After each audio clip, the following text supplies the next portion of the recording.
নমস্কাৰ বন্ধুসকল, আজি মই আপোনালোকক কম মোবাইলৰ উপকাৰিতা আৰু অপকাৰিতা। তো বলক ভিডিঅ'টি আৰম্ভ কৰোঁ।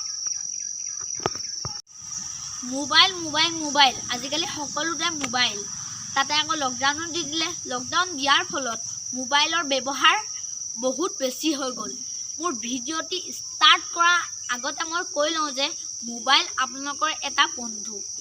মোবাইলক যদি আপোনালোকে ভাল কামত ব্যৱহাৰ কৰে তেতিয়াহ'লে আপোনালোকৰ উপকাৰ হ'ব, আৰু যদি আপোনালোকে মোবাইলক বেয়া কামত ব্যৱহাৰ কৰে তেনেহ'লে আপোনালোকৰ অপকাৰ হ'ব। তো বলক মোবাইলৰ উপকাৰিতাসমূহ জানি লওঁ।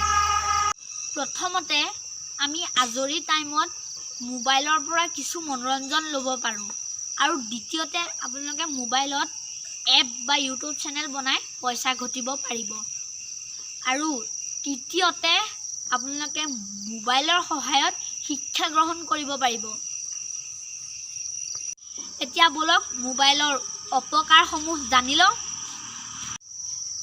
আপোনালোকে যদি মোবাইলৰ পৰা অতিমাত্ৰা মনোৰঞ্জন ল'ব বিচাৰে তেনেহ'লে আপোনালোকৰ চকু বেয়া হ'ব পাৰে, আৰু দ্বিতীয়তে আজিকালি হেকাৰৰ দিন।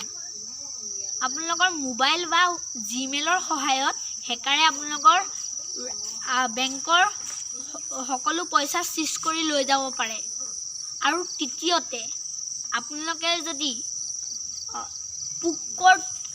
কেনেবাকৈ যদি পুকৰটো লাগি যায় তেনেহ'লে আপোনালোকৰ অবাবত পইচা ব্যয় হ'ব পাৰে, আৰু আপোনালোকে যদি যধে মধে পেটাৰ্ণ লক মাৰি সেই পেটাৰ্ণ লক পাহৰি যায় তেনেহ'লে আপোনালোকৰ পইচা খৰচ হ'ব, লগতে আপোনালোকৰ ইউটিউব চেনেল যদি আছিলে তেতিয়াহ'লে সেইটোও গুচি যাব, মানে মেমৰিৰ প্ৰতিটো বস্তু গুচি যাব।